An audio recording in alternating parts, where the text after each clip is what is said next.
베드로가 안식일에 회당에서 예배를 드리고 예수님을 처음 만나게 된 것은 4장 31절로 37절일 것이라고 생각됩니다.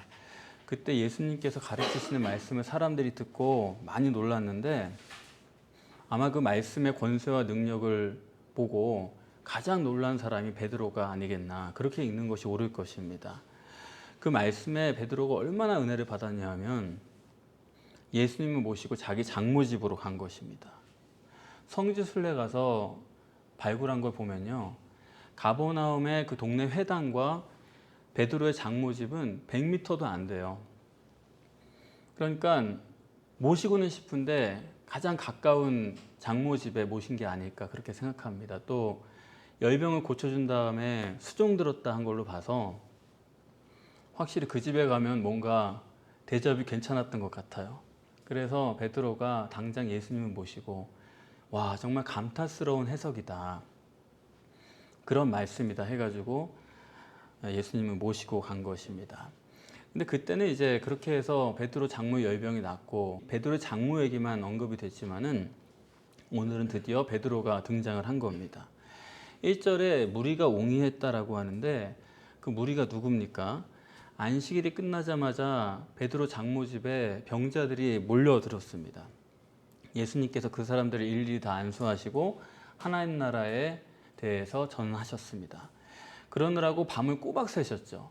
그래서 예수님이 기진맥진해가지고 한적한 곳에 가서 쉬어야겠다 했는데 그 무리가 예수님을 또 찾아온 거예요. 그래서 예수님께서 그들을 대동한 채로 거리가 뭐 얼마 되었는지는 모르겠어요. 그런데 가버나움 동네에서 얼마를 가서 오늘 게네사렛 호숫가에 이르게 된 것입니다. 가보니까 여기 베드로가 있어요. 베드로가 밤새, 예수님께서 밤새 안수하시고 하나님 나라 전하실 동안에 베드로는 거기서 물고기를 잡고 있었던 것입니다. 둘이 이렇게 만나게 됩니다. 이 본문은 공생애 사역의 본격적인 시작인데 누가복음의 특성대로 본문에서도 준비를 철저히 합니다. 앞으로 공생애가 계속될 텐데 이 공생애 동안 예수님께서 정립하실 유일신 신앙의 체계, 이것을 오늘 서론적으로 정립하게 됩니다. 그래서 여러분들이 오늘 본문을 보시면서 이 유일신 신앙의 발전 단계에 있어서 내가 어느 지점에 와 있는지, 그러니까 예수님은 우리의 신앙을 이렇게 이끌어 가시려는 거거든요. 발전시켜 나가려는 건데 내가 어디쯤에 있는지 여러분이 그 소재를 한번 파악해 보시고 여러분이 바른 목표와 그런 소망을 가지고 나아가실 수 있기를 바랍니다. 우선 이 유일신 신앙의 체계 발전 단계에 있어서 가장 아래에 있는 사람들은 오늘 나오는 군중들이에요. 이 군중들은 어디쯤 위치해 있냐면요, 예수님을 다른 데 못 가게 만류하지 않았습니까? 계속해서 주님이 자기들의 신유 사역에 참여해 주기를 바라는 것입니다. 근데 예수님께서는 그걸 부정적으로 보셨잖아요.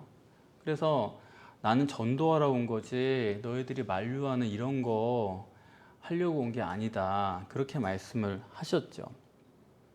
이미 정립하신 대로 이 사람들은 육체가 절대인 사람들이고 가시적인 결과만이 중요한 사람들이고 그리고 철저하게 자기중심적이고 이기적인 사람들이고 그야말로 육적 본능의 대표입니다.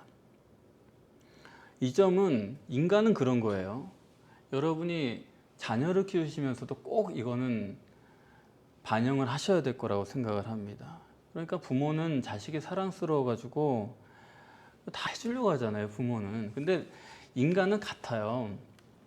인간은 편하고자 하기 때문에 부모가 자기를 사랑하는 그거를 최대한 이용해 먹는 겁니다. 원하는 걸 다 들어줍니다. 그러다 보면 그런 아이들이 자기가 편하게 했으려고 점점 더 아무것도 안 하려고 그래요. 그게요, 평생 가더라고요. 어려운 일은 되도록이면 피해가려고 하는 그 습성이 아주 몸에 배 있습니다. 내가 평생 치마폭에 쌓아가지고 이렇게 늙어 죽을 때까지 내가 이렇게 보살펴야 되는지 그 걱정을 하는 것입니다. 그러니까 사람은 이 육적 본능이라는 게 자기가 편한 거를 최대한 하려고 하기 때문에 이거는요 스스로 바꾸지 못해요. 그렇기 때문에 여러분이 이걸 아시고 자녀들을 키우실 때 항상 그거를 염두에 두셔야 됩니다. 스스로 바꿀 사람이 아니다. 이걸 아시고 그쪽으로 자녀들을 몰아가야 되는 거예요. 그런데 이러한 육적 본능의 사람들이 오늘 보니까 영적 본능도 보통 아닌 거예요. 예수님은 옹의하면서 말씀을 들었다 그랬습니다. 옹의하다라는 이 원문이 뭐냐면 이거는 에피케이마이라고 하는 건데 예수님이 그냥 둘러싸다 정도가 아니에요. 한 발짝이라도 더 가까이 예수님께 붙으려고 가까이 코앞까지 가가지고 말씀을 듣겠다고 예수님을 밀고 당기고 했다는 그런 정도입니다. 저는 이렇게 말씀에 대해서 아주 사람들이 밀려드는 그런 경험을 제가 한 번 해본 적이 있어요. 제가 대학교 1학년 때 신학교를 처음 갔을 때인데 봉사를 하는 거거든요, 신학생은. 그래서 어느 교회에 가서 중고등부 교사를 먼저 시작을 했는데 거기 가니까 이제 몇 달 이렇게 봐요, 예배를. 잠깐을 하다가 이제 한 해가 넘기고 나니까 반사를 맡으라고 한 5명씩 이렇게 선생님들한테 나눠주더라고요. 5명을 맡았습니다. 그런데 제가 몇 달 보니까 어떠냐면 의외로 선생님들이 그 분반 모임에서 하는 게 별로 없어요. 이게 보통 어려운 게 아닌가 봐요. 청소년들을 대상으로 하는 거니까 그냥 시간 보내고 이렇게 교사 교육이란 것도 안 되고, 그래서 사실 좀 제가 볼 때는 어린 제가 봐도 야, 이게 정말 하는 게 없구나 그런 생각이 들었어요. 그래서 반사를 맡고 나니까 나름대로 내가 아이들한테 성경을 그래 가르쳐야 되겠고, 제가 뭘 알았겠습니까? 그래도 열심히 준비를 하고 또 뭐 책도 보고 뭐 아이들이 관심 가질 만한, 좀 생각해 볼 만한 그런 거리들을 가지고 가지고 얘기하고 뭐 프린트물도 나눠주고 서로 했거든요. 그런데 원래 제가 맡았을 때 아이들이 어땠냐면 그 동네 특성이 그렇게 아이들이 교육을 받은 아이들이 아니에요. 그냥 딱 봐도 아무 생각이 없는 아이들이에요. 그래서 뭐 성경 공부가 되겠나 그랬는데 가지고 가서 정성스럽게 하고 나누고 네 생각을 얘기해봐라 이런 거 계속 해나가니까 몇 주가 지나니까요, 애들의 눈빛이 총초롱해지면서 하나님 말씀에 대한 굉장한 어떤 집착적으로, 그래서 오죽하면은 선생님 이거 한 번 더 하면 안 돼요? 주중에 한 번 더 만나서 하면 안 돼요? 이럴 정도로 아이들이 거기에 너무나 몰입을 하는 거예요. 무서울 정도로. 원래는 항상 늦게 오고 그랬는데 일찍 나와가지고 다 준비를 하고 선생님 오늘 프린트는 뭐예요? 와가지고, 그런 애들이 전혀 아니거든요. 중학교 1학년 2학년 아이들이 와가지고 그걸 다 받아서 자기들이 자리에 갖다 정리를 하고, 석 달, 넉 달을 했더니 처음에 5명으로 시작했는데 나중에 30명이 된 거예요. 반에 들어갈 자리가 없어가지고 예배당을 맡아가지고 하는데 그 중고등부 전체가 50명밖에 안 됐거든요. 우리 반 합해서. 원래는 한 20명 정도 됐던 데죠. 30명이 되니까 이게 완전히 자기 친구들을 다 데려오는 거예요. 그래가지고 하는데 걔네들이 하나님 말씀을 얼마나 집중을 해가지고 정말 여기 옹유했다는 말이 맞아요. 미치듯이 선생님 이번 주 뭐예요? 이번 주 생각할 게 뭐예요? 성경 어디예요? 얘네들이 그거를 정리를 하는데요. 저는 그때 와, 정말 사람이 아무것도 모르는 사람도 이렇게 하나님 말씀 한번 꽂히면은, 그러니까 영적 본능이 있는 거죠. 이렇게 무섭게 밀어닥치는구나. 그걸 그때 좀 느꼈거든요. 그래서 그때 이제 한 1년 반쯤 봉사하고 제가 다른 교회로 가게 됐는데 아직도 걔네들이 생각이 납니다. 아, 정말 좀 아깝다. 그 아이들이 어떻게 됐을까? 계속 같이 하나님 말씀 배웠으면 어땠을까? 그런 생각을 하는데, 그러니까 육적 본능이 강한 사람도 하나님 앞에 영적 본능이 살아나면요, 이거 정말로 밀어닥치는 겁니다. 예수님 땡기면서 가는 거예요. 그래서 이 본문에 이 말씀을 이렇게 사모해서 예수님을 옹의해서 말씀을 듣는 사람들의 신앙 수준이 어떤가, 말씀을 사모해서 예수님을 밀어당기면서 바로 예수님 코앞까지 온 사람들의 이 상태를 본문에서는 베드로로 설명을 하는 것입니다. 그러니까 베드로가 누구냐 하면 이 무리예요. 사람이 은혜를 받으면요 어떻게 되냐면 먼저 식사 대접을 하고 싶은 게 인지상정입니다. 은혜 안 받으면 아니지만. 그래서 가버나움에서 설교를 듣고 그 중에서 최고의 은혜를 받은 사람이 베드로다, 그렇게 말할 수 있어요. 그래서 예수님을 자기 장모 집에 모시고 간 거 아닙니까? 자, 이런 사람인데, 그런데 문제가 하나 있어요. 엄청 은혜를 받아가지고 자기 장모 집에 모셔다가 식사를 대접할 정도까지 됐는데, 거기에 이제 들이닥친 사람들은 다 남아가지고 병을 고치고 예수님 말씀을 옹유해서 듣고 그러지 않습니까? 그런데 베드로는 그 자리에서 빠져나간 거예요. 그 밤에 혼자 물고기를 잡으러 갔다는 겁니다. 무슨 얘기입니까? 말씀을 그렇게 사모하고 말씀의 은혜를 받고 그래서 주님을 식사 대접하고 그랬는데, 더 중요한 게 있어요. 그 사람은 물고기 잡는 게 더 중요해요. 이게 베드로의 실제 신앙입니다. 제가 전에 잠깐 말씀드렸는데, 성경 공부반을 한번 인도하면서 천국과 지옥에 대한 얘기도 하고 성경을 이렇게 인도하니까 어떤 분이 그거 들으시고선 정말 마음이 막 일어나셨나 봐요. 너무 간절해가지고 저한테 오셔서, 목사님 어떻게 하면 천국 갈 수 있습니까? 진지하게 물어보시더라고요. 그래서 자기 부인해야 됩니다, 이렇게 말씀드렸더니, 어떻게 자기 부인하냐요. 그래서 다른 거 아니고 간단합니다. 1년 동안만 감옥에 가셨다 생각하고 내 의지대로 하는 거 하나 없고 남이 뭐라든 간에 그거를 하나님 뜻으로 알고 그냥 받아들이세요. 다투지도 말고 주장하지도 말고 감옥에 있다 생각하고 1년만 자기 부인해 보세요. 그러면 천국 안 갈 사람이 없습니다, 그렇게 말씀드렸거든요. 알겠습니다. 그리고 이제 그 수업이 끝나고 1시간도 안 됐죠. 다음 주면 종강입니다. 그분이 저한테 오셔서 그러시는 거예요. 근데 목사님, 제가 은혜를 많이 받았는데 다음 주까지 다 들어야 되는데 다음 주에 약속이 있어가지고 못 나올 것 같다는 거예요. 그래서 그분이 누구냐? 베드로예요. 옹유에서 밀 정도로 말씀을 사모해요. 너무 간절해요. 그런데 동시에 고기를 잡으려고 하는 육적 욕망도 가득한 거예요. 둘을 같이 가지고 있는 거예요. 양다리 신앙이죠. 그러니까 베드로의 마음은 이런 겁니다. 귀신 들린 거 내쫓아요. 그걸 보면서 옆에서 은혜를 받아요. 대단하다. 근데 그거는 귀신 들린 사람 용이에요.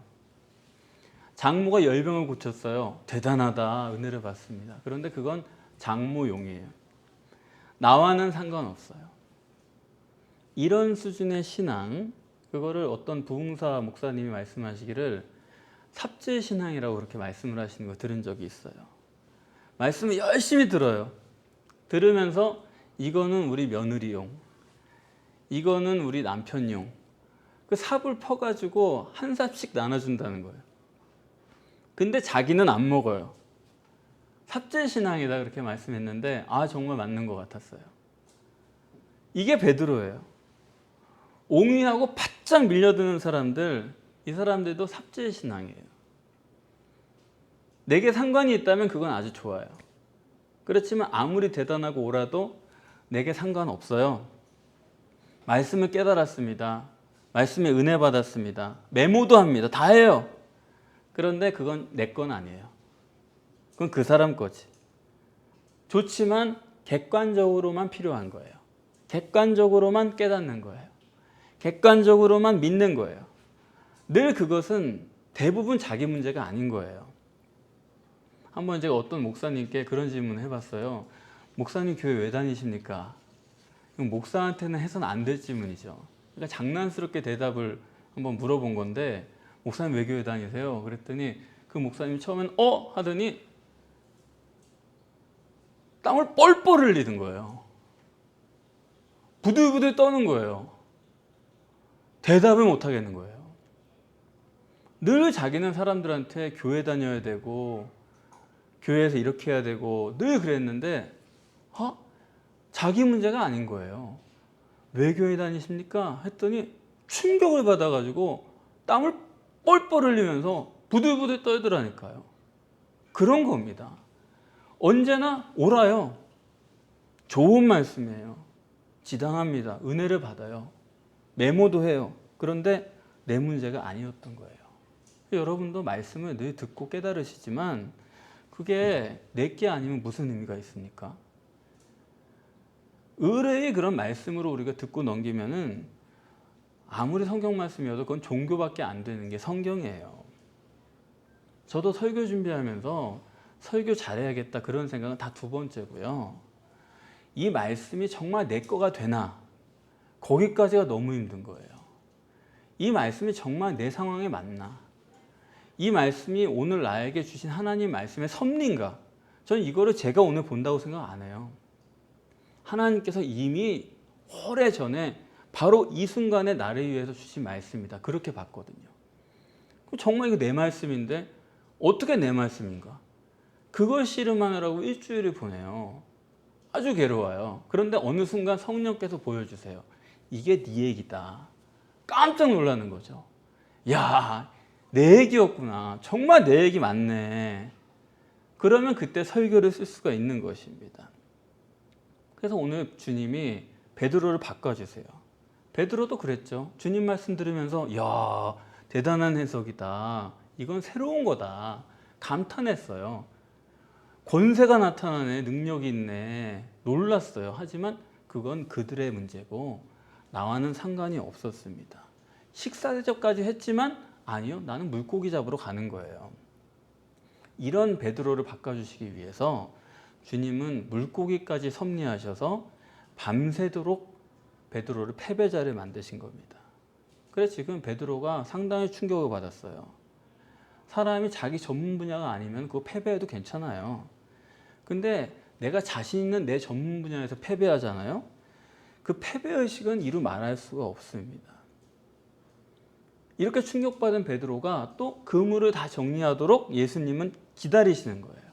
일을 조금이라도 남겨두면은 또 거기에 신경 쓸까 봐서 다 하도록 놔두시고 그 다음에 베드로를 부르시는 거죠. 자, 그물을 기우면서 정리하면서 베드로가 무슨 생각을 했겠어요? 지금 일부러 의식 안 하는 체 하면서 열심히 그물을 보고 있지만 베드로의 신경은 다 예수님께 가 있는 거예요. 그날 밤에 자기 장모 집에 모셔놓고 자기 장모 더군다나 열병까지 고쳐주셨는데 아니 병 고치고 말씀 전하고 있는데 빠져나와요. 이런 경우가 어디 있어요. 근데 오늘 밤에 여기서 딱 만난 거예요. 그런데도 나는 다 실패를 한 거예요. 아무것도 없이 그물만 씻고 있는 겁니다. 그리고 여기서는 예수님이 사람들 사이에서 열심히 말씀을 전하고 듣고 있어요. 그러니까 그물을 정리하면서 온 신경이 다 거기 있는 거예요. 무슨 생각을 했을까요? 그냥 거기 있을걸. 그 생각을 하는 거죠. 나도 언제까지 물고기 잡고 나도 옛날에 랍비가 되고 싶었고 이스라엘 백성들을 위해서 살고 싶었고 하나님의 일을 하고 싶었는데 내가 어떻게 물고기 잡고 있지만은 언제까지 내가 이런 삶을 살고 나도 뭔가 의미 있는 그런 남자로서 그런 길을 가고 싶은데 예수님을 만났을 때 내가 그대로 갔었어야 되는데 이게 도대체 얼마나 창피한 꼴이 됐어요. 몰래 빠져나와가지고 물고기 잡다가 그거 다 실패하고 예수님은 다른 사람들과 저렇게 말씀을 나누고 있고 나는 다 허탕치고 내 입장에 정말 사람 추하게 됐다 이거. 밑바닥까지 내려간 그런 심정이죠. 그럴 때 예수님께서 철퍽철퍽 물로 걸어오셔서 베드로야 배를 무태서 좀 띄어라. 안 들을 수가 없잖아요. 모른 채 하고 있었지만 오셔서 말씀하시는데 어떻게 모른 채예요. 두 말도 못하고 배를 띄워드린 거예요. 그 배에 올라서 예수님이 가르치시기 시작합니다. 배에서 흔들려가지고 서서는 못해요. 어차피 앉아서 하셔야 됩니다. 근데 오늘 본문에 보시면은 앉아서 가르치셨다라고 일부러 기록을 했어요. 당연히 앉아서인데 못하러 앉아서라고 기록을 한 거예요. 왜냐? 베드로가 가장 앞에 앉아있기 때문이에요. 그 얘기를 하고 싶은 거예요. 이번 주에 저희 방학이어가지고 아이들이 곤충박물관을 좀 데려갔거든요. 옛날에 갔을 때는 거기가 굉장히 영세한 데였어요. 어떻게 찾아 들어갔는데 컨테이너만 좀 있고 영세한 데였는데 영세하니까 거기 뭐 뱀도 있고 도마뱀도 있고 별의별 게 다 있는데 영세하니까 그 사육사 선생님들이 저희 아이들만 놓고 그걸 다 보여줬어요. 사람들 별로 없으니까. 그래서 우리 아이들이 거기서 한 2시간을 놀았거든요. 하여튼 뱀이란 뱀은 다 걸고 만지고 벌레 다 만지고 그걸 다 해줬어요. 개구리 막 이만한 거 놀고 해서 너무 좋았어가지고 이번에 다시 한번 갔거든요. 오랜만에. 보자 갔는데 깜짝 놀란 거예요. 그 건물이 사라진 거예요. 그게 나중에 잘 돼가지고 너무 커진 거예요. 여기가 맞아? 잘못 온 거 아니야? 완전히 대형 업체가 됐는데 문제는 뭐냐면 대형 업체가 되니까 그 사육 선생님들이 하나도 없어요. 보여주는 걸로 다 바꾸고 그냥 관람만 하는 거지 뭐 꺼내서 그럴 새가 없어요. 사람이 너무 많으니까. 그래서 갔다가 금방 나왔어요. 실망하고. 아, 옛날이 좋았다. 개인지도 받을 때가 좋았다. 그거 보면서 이 말씀 딱 생각나더라고요. 베드로 앉혀놓고 예수님은 앉아서 말씀하는 거예요. 개인지도예요. 그 뒤에 있는 물이 그걸 보는 게 아니에요. 예수님 지금 바로 앞에 있는 베드로만 놓고 설교하시는 거예요. 그러니까 베드로는 지금 기가 막힌 특권을 누리고 있는 거죠. 그 베드로에게 1대1로 말씀하는 거예요. 그런데 주님이 무슨 말씀을 전하셨을까요? 똑같아요. 베드로 처음 만났을 때 회당에서 하신 그 말씀 그대로입니다. 구약에서는 하나님 나라가 네 몸 밖에 있었지만 이제는 하나님이 네 몸속에 오셔서 역사하시는 거야. 너와 함께 하시는 거야. 주님의 말씀은 달라진 거 없어요. 그런데 그걸 오늘 듣는 베드로는 달라진 거예요. 더 이상 남 얘기로 안 들어요. 더 이상 모든 사람을 향한 말씀으로 듣지 않아요. 아, 저 감탄스러운 말씀이네. 그런 얘기가 아니에요. 내게 주시는 말씀으로 들어요. 나만 놓고 하시는 말씀으로 눈을 마주치고 가까이 들어요. 그렇게 받아들이지 않았다고 한다면 그가 고기잡이에 대해서 아무것도 모르는 청년 예수의 말을 듣고 다시 한번 깊은 데로 가서 그물을 내리지 않았을 것 아닙니까? 그러니까 베드로는 조금 어려운 말로 전에는 로고스, 그 말씀을 객관적으로 믿는 로고스 종교인이었다고 한다면 지금은 그 말씀이 내 말씀이 됐어요. 레마가 되는 레마 종교인이 되는 전환점이 되었다 하는 것입니다. 그런데 그것 가지고도 안 돼요. 오늘 본문 말씀 보시면은 5절에서 7절까지도 레마입니다. 그리고 8절에서 11절도 레마예요. 같은 레마인데 차원이 달라요. 그 말씀이라고 써있는 게 다 레마라는 번역이거든요. 로고스가 아니고. 말씀을 의지해서 그물을 내리는 데까지 왔는데 여러분도 마찬가지시죠. 말씀을 의지해서 우리가 봉사도 하고 말씀을 의지해서 헌금도 하고 목사를 대접하기도 하고 전도도 하고 우리가 다 합니다. 그런데 그것 가지고 안 된다 이거예요. 그거 오늘 본문 말씀이에요. 5절에서 7절까지는 어떤 레마냐. 여기 보면 베드로를 부르는 호칭이 시몬입니다. 시몬이란 건 육적인 인간을 부를 때 부르는 호칭이에요. 육적인 베드로를 시몬이라고 부르는 거예요. 그래서 5절에 내가 말씀에 의지해서라고 말할 때도 시몬이 가로되예요. 나에게 주시는 레마로 들려져서 그물을 던졌지만 그러나 그것도 여전히 육적인 상태다. 그걸 성경은 말하고자 하는 것입니다. 그리고 시몬이 가로되 선생이여 그렇게 얘기를 해요. 아니 왜 번역이 다른 곳에서는 선생님이요 그런 데도 있는데 여기는 선생이에요? 그렇지 않습니까? 선생이라는 거는 가장 높여서 부를 때는 히브리어로 랍비 그대로 씁니다. 그건 가장 높은 선생님을 말할 때 랍비어 이렇게 번역을 해요. 그런데 그보다 조금 낮은 의미에서 선생님 그럴 때 존경하는 분이다 이렇게 할 때는 헬라어로 디다케 그렇게 바꿔서 씁니다. 가르치는 자라는 것이죠. 근데 오늘 본문에는 에피스타테스라는 단어를 특별히 썼어요. 그건 뭐냐면 그야말로 선생이어예요. 사실은 이건 직역하면은 선생이란 건 상관이 없는 말입니다. 이건 뭐냐면 어제도 봤고 오늘도 봤고 그래서 아는 사이다. 가까이 있는 사이다라고 하는 뜻의 에피스타테스예요. 그러니까 우리 같이 식사도 했고 우리 장모님 열병도 고쳐주셨고 그런 인간관계다 그런 얘기예요. 그런 관계인데 내가 안 들을 수가 없어요. 아직. 그 속에서 그물을 던졌다 이거예요. 개인적인 관계는 됐지만 아직은 아는 사이 정도예요. 그런 수준이에요. 그거를 시몬이 선생이여 이렇게 부르는 걸로 성경이 표현을 한 겁니다. 아직은 육적 관계다. 어떤 유능한 선지자, 그런 지망생, 좋은 선생님, 그런 분으로 보고 아직은 메시아로는 생각을 안 하는 겁니다. 특별히 여기 보면은 하나님께서 역사하신 기적도 물고기를 잡게 한 거예요. 이건 뭡니까? 시몬의 몸 밖에서 일어난 기적이죠. 이건 아직도 육적이고 가시적인 결과 기준인 거예요. 또 이기적이고 자기중심적인 것을 만족시켜주는 거예요. 왜냐하면 물고기 잡으러 이 밤에 혼자 빠져나왔으니까. 그런 걸 기적으로 하나님이 주신 거예요. 그러니까 이 사람은 그런 물고기를 잡는 기적도 갖고 그러면 동시에 예수님의 말씀을 내게 주신 말씀으로 레마로 받아요. 그러니까 양다리예요, 여전히. 육적 자기의 기준은 그대로 있으면서 또 레마로 받는, 그전에 그냥 로고스로 그냥 객관적으로 좋은 말씀이네 듣다가 이제는 그건 내게 주시는 말씀이에요 받아들일 수 있지만 그건 여전히 자기 육적 기준이다. 양다리 신앙이다 이겁니다. 근데 이런 베드로가 8절서부터 달라지는 거예요. 8절에 딱 한 번 시몬 베드로로 바뀝니다. 왜 시몬이라고 안 그러고 아니면 그냥 베드로라고 안 그러고 시몬 베드로라고 할까요? 베드로는 자연인의 이름이 아니에요. 마태복음 16장 16절에서도 성령으로 고백하고 나니까 베드로다 그랬잖아요.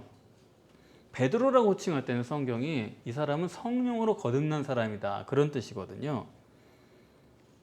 하지만 베드로가 아무리 레마로 말씀을 받았어도 아직 지금 성령으로 거듭난 건 아니잖아요. 성령으로 거듭나려면 그건 사도행전 2장에 가서는 가능한 거 지금은 아니잖아요. 그렇기 때문에 지금 시몬 베드로로 이렇게만 표현을 하는 거예요. 시몬도 아니고 베드로도 아닌 상태다. 바로 그런 얘기입니다. 그래도 많이 바뀐 거죠. 시몬에서 베드로 그 어디쯤까지 온 거니까요. 요만큼 바뀌었고 두 번째는 선생이 주로 또 바뀌어요. 주님은 그렇게 부르는 거예요. 그러니까 지금부터는 이 기적을 경험하고 나니까 아, 저분이 메시아일 수 있겠구나. 그런 믿음이 생겼다라는 것이죠. 그러면서 나는 죄인으로서이다.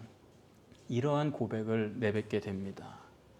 그래서 본문이 정리해 주는 것은 유일신 신앙의 발전 단계, 그러니까 처음에는 말씀에서 변두리에 있는 사람들이 있어요. 항상 뒤에 앉는 사람들 있잖아요. 항상 멀리서 듣는 사람들 있잖아요. 말씀을 별로 사모하지 않지만 듣는 그런 종교인들이 있어요. 그런 사람들이 있고, 그 다음에 말씀을 엄청 사모해서 그런 로고스 종교, 이렇게 무리가 옹이해서 미는 그런 사람들이 있고, 그 다음에는 그 말씀을 나에게 주신 개인적인 말씀으로 받아요. 그런데 여전히 기준은 육적인 거예요. 자기중심적인 거예요. 그걸 위해서 하나님을 믿는 거예요. 그런 레마 종교의 사람이 있고, 근데 그것으로 안 돼요. 레마 신앙의 사람으로 가야 돼요. 하나님의 말씀을 내게 주시는 말씀으로 받되 하나님 중심으로 생각하게 돼요. 하나님을 보게 돼요. 물질적인 거 더 이상 아니에요. 초월해버리는 그런 신앙. 그게 바로 레마 신앙인입니다. 그래서 여러분들이 지금 어디 위치에 계신지를 한번 생각을 해보세요. 그리고 내가 어디로 가야 될 것인지를 한번 생각해 보세요. 그걸 본문이 정립하고자 하는 것입니다. 그래서 사람이 이렇게 레마 신앙인이 되면 어떻게 되느냐. 오늘 본문에 따르면 베드로가 예수님의 무릎 아래 엎드려 주여 나를 떠나소서 나는 죄인으로소이다. 무릎 앞에 엎드렸다. 그건 뭐냐면 하나님을 경배하게 되었다는 거죠. 말씀을 듣고 말씀이 좋다고 생각하지만 하나님을 경배하지 않았어요. 왜요? 내가 그냥 믿는 거니까요. 근데 이제는 레마 신앙이 되니까 하나님을 경배하게 됐어요. 베드로가 이제부터 실제로 하나님 말씀으로 이게 믿어지는 거예요. 이게 굉장히 보통 일이 아닙니다. 저도 말씀이 실제로 믿어진 게 불과 몇 년 안 됐어요. 성경 말씀 믿는다 생각했는데 아니었어요. 하나님 말씀을 보지 않았던 거예요. 내가 그냥 봤죠. 내가 그냥 연구하고 내가 그냥 뽑아냈죠, 성경을. 근데 하나님 말씀으로 탁 믿어지게 되니까 그때부터는 성경 보는 게 전혀 달라요. 하나님 말씀이 무엇입니까? 주님의 말씀을 들려주세요. 자기를 버리는 쪽으로 나가게 되더라고요. 그러고 나니까 삼위일체 하나님도 다 믿어지는 거예요. 정확하게 받아들여지는 거예요. 야, 이 영이 진짜구나. 영이 실제구나. 그래서 저희 아이들한테도 저는 아빠 공부하기 힘들어. 그러면은 두 말 안 해요. 너 영으로 공부해봐. 너 영의 능력으로 공부해봐. 아이는 황당하죠. 영의 능력이 뭐야. 근데 저는 정말 그걸 믿거든요. 영의 능력에 살아나면은 변화가 일어난다는 걸 믿거든요. 체험했거든요. 하루 종일 찬양과 경배한다고 하나님 믿는 게 아닙니다. 여러분 스스로 생각해 보세요. 내가 하나님을 실제로 믿냐? 실제로 믿으면요, 싹 달라져요. 천국 실제로 믿잖아요? 싹 달라져요. 말은 천국이라 그러지만 천국이 안 믿어지니까 자꾸 삼박자 구원이 필요하고 인간이라는 게 이런 게 필요한 거 아니냐, 그렇게 자꾸 항의를 하는 그런 소리가 괜히 나오는 게 아닙니다. 베드로는 나를 떠나소서 내가 죄인으로소이다. 그러니까 이때부터 주님과의 실제적이고 개별적인 교제를 하는 사람이 됐다, 그런 얘기고, 이렇게 실제적인 교제를 하는 사람이 되면 어떻게 되느냐, 그때부터는 외다리 신앙이에요. 그래서 본문에 모든 것을 버리고 주를 쫓았다라고 합니다. 이제부터는 오직 주님만, 오직 하나님만, 오직 말씀만, 오직 천국만, 오직 교회만, 여기를 확 돌아가는 거예요. 양다리 신앙이 아니다, 이런 말씀입니다.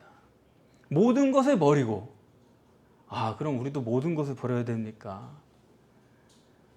거지가 돼가지고 재산 다 버리고 부모도 버리고 자식도 다 버리고 다 버려야 됩니까? 여러분, 그렇게 다 버리고 주님을 쫓았다가 어떻게 되느냐? 어떻게 됩니까? 아무리 다 버리고 쫓아도 소용이 없는 거예요. 가치관이 바뀌지 않으면 겉보기로 그거 다 버려보세요. 나중에 후회만 되죠. 아유, 괜히 버렸네. 여기서 모든 것을 버리고라는 거는 가치관이 바뀐 걸 말하는 거예요. 외다리 신앙은 가치관이 완전히 변해버린 거예요.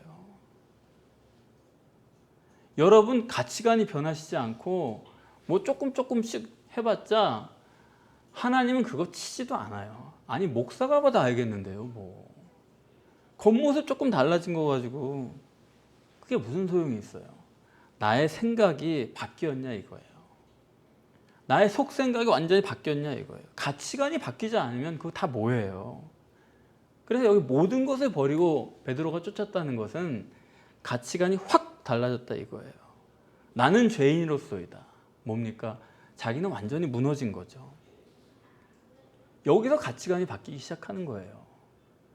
내 잘난 사람이 어떻게 내 가치관을 버려요? 내가 위대한데. 그런데 나는 죄인으로서이다. 자기가 죄인인 게 보여요. 그거 없이는요, 우리 레마 신앙 안 됩니다. 우리 살면서 레마 종교인인 적은 여러 번 있어요. 살면서 말씀 은혜 얼마나 자주 받습니까? 참 내게 주신 말씀이다. 은혜 받고 그런 일은 여러 번 있어요. 그런데 레마 신앙으로 돌아가는 거는 일생에 딱 한 번 있는 거예요. 성령의 역사가 임하면 완전히 그때부터는 하나님만 믿는 신앙으로 확 돌아가는 거예요. 이 세상 누구보다도 내가 죄인이라는 사실을 처절하게 깨닫게 되는 거죠. 어디 가서 괜히 제가 죄인입니다 그러면 속으로는 네가 뭐 얼마나 잘났다고 그러냐, 그런 얘기가 아니에요. 정말 이 세상에 다른 죄인들이 다 천사처럼 보이는 거예요. 저 사람이 그래도 나보다는 낫지. 그렇게 되는 거는 일생에 딱 한 번이에요.